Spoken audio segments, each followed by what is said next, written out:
Hola amigos, bienvenidos a un nuevo video. Hoy vamos a jugar con la plasticina. ¿Cuál plasticina es? Plasticina Play-Doh. Ay, Es la Play-Doh.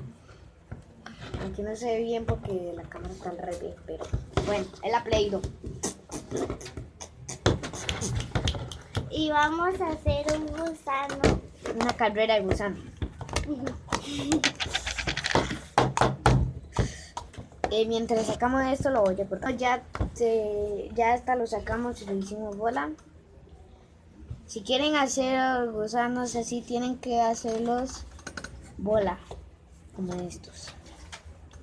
¡Wow! My got it. Y bueno, empezamos ya.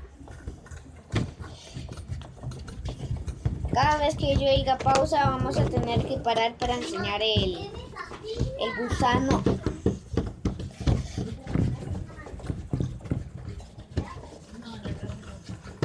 ¡Alto! Ah, no, pausa. Y hay Era pausa. Ya, pausita. pausa. Miren, mi hermano.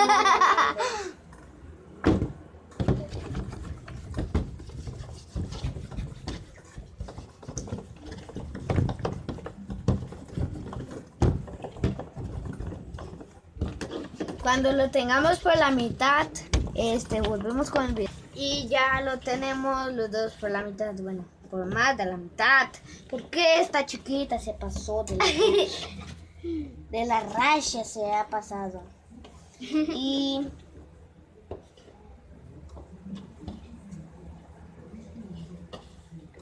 no, aún me sigue ganando. Es el colmo.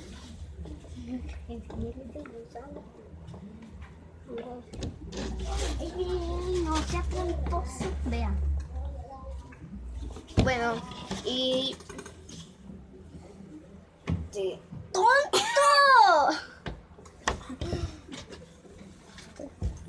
¡Pip! Nada que ver. Y bueno, miren cómo ha quedado. Miren mi gusano que ahora se va a convertir en un collar.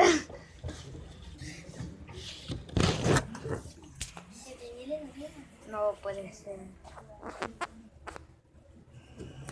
Pero diga quién es. Él es nuestro tío menor de 5 años. Sí, como escucharon bien, 5 años. 5 años. Y bueno,